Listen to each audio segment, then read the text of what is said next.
In 1987, I never could have imagined that I could really come out as a trans person, and that I could really, 30 years later, be building community and organizing an API TransMasculine retreat.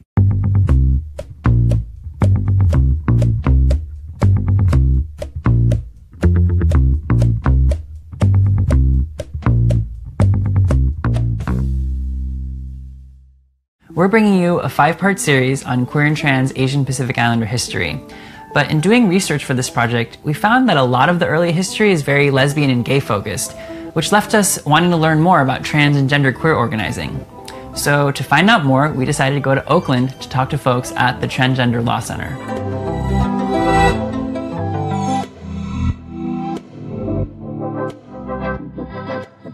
The Transgender Law Center is the largest national trans-led organization advocating for self-determination for all people. We are committed to racial justice, and we move a wide range of community-based strategies to keep trans and gender nonconforming people alive, thriving, and fighting for liberation.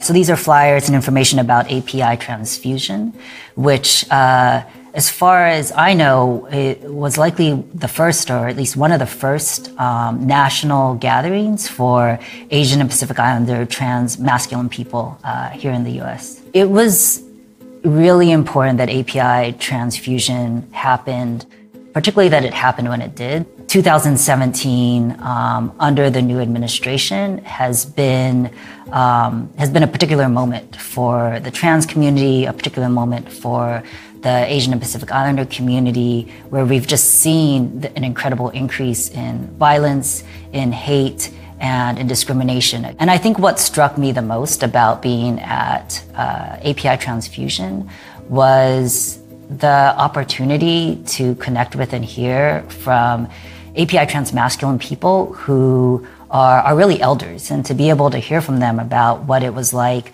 30, 40 years ago.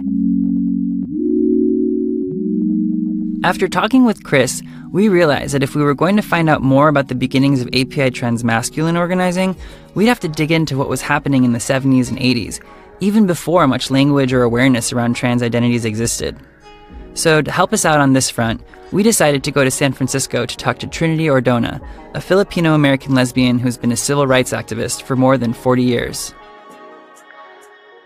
I started organizing Asian lesbian in the 1980s. The most important thing to say is that there have been gays and lesbians in all the social movements, and we're part of the civil rights movement and the empowerment movements. But communities of color are also not immune to homophobia. To be out in those political movements was political suicide. API Cutesy was the first API queer group that had trans inclusion, and that's now what? How many years? Decades ago.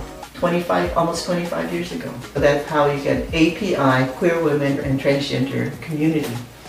And it's about a 15-year process of first finding out who we are, making sure we're including, and then finding out where we're excluding and changing that, and then finding out where we need to open our minds and hearts and including that. Two names that kept coming up in our conversations were Chino Scott Chung and Willie Wilkinson. I found out that Chino is a retired firefighter and Willie a public health consultant, and that both currently live in Oakland. A group of us organized the first ever API transmasculine retreat. There were kind of rumblings amongst a small community of API trans guys that we really needed an opportunity to get together and to be able to really build community, see reflection in each other. It's funny because Willie and I were at the 1987 Valley of the Moon first ever Asian Pacific lesbian retreat. This was the first retreat, which took place in May 1987. I didn't know what to say. I didn't know how to feel, except just, wow, this is the most amazing thing I'd ever seen in my life. Look at all these different folks who we have similarities, we have differences, and look at us all. We are all sharing this experience in that we're all API and that we're all lesbians.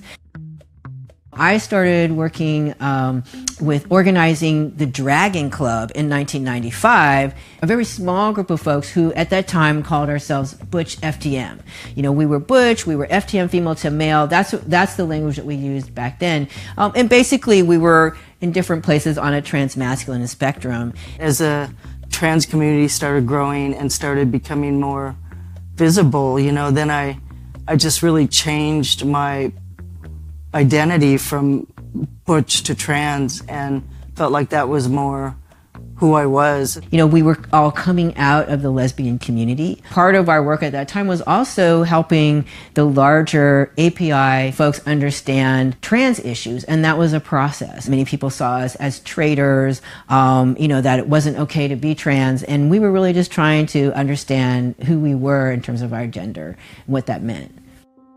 We had a conference in LA. I organized a panel, a trans panel. There were people packed into the room, out the door, trying to get in. It was just incredible. I had no idea that that was going to happen. I was the only trans person at this meeting, and I remember there was a young whippersnapper there. She was very, very vocal, and she said, no, we don't want men coming in our community. I just remember saying, you know, I've been in this community 15 years and I'm trans, and if you're not going to allow trans people in, you've got to kick me out. And I felt so alone and so targeted in that moment. And clearly the panel and the workshop, you know, had a big impact, because then the organization went on to change.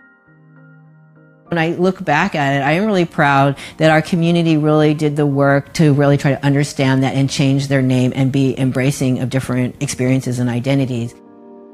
Young people are so gender fluid. You know, I feel so proud, and I feel just proud of these young people, you know, and I feel proud that I've been a part of that.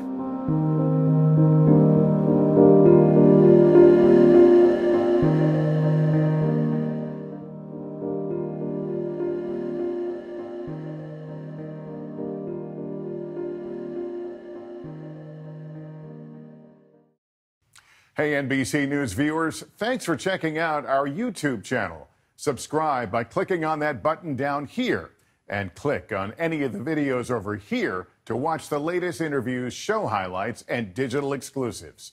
Thanks for watching.